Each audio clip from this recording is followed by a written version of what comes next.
আসসালামু আলাইকুম রাহমাতুল্লাহি ওয়া বারাকাতুহু। এ হচ্ছে আমার প্রাণের মদিনা, আমার সোনার মদিনা। যারা ইতিমধ্যে আমার এই ভিডিওটা দেখতেছেন, সবাইকে আমার পক্ষ থেকে আন্তরিক ভালোবাসা ও অভিনন্দন। ভাগ্য অনেকটা ভালো, আলহামদুলিল্লাহ। তাই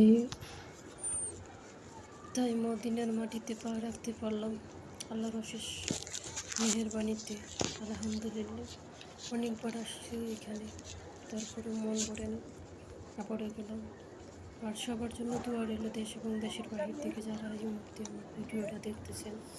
আমি দেশের জন্য দোয়া করলাম এবং দেশটার জন্য আল্লাহ শান্তিপূর্ণ দেশ করে এবং ইসলামের পথে দিনগুলো যেন আল্লাহ নেয় এবং ইসলামের পথে সবাই যেন রাখে, আলহামদুলিল্লাহ। ওইখানে গিয়ে দেশের যে ভাইগুলো শহীদ হয়েছে সবার জন্য দোয়া করলাম।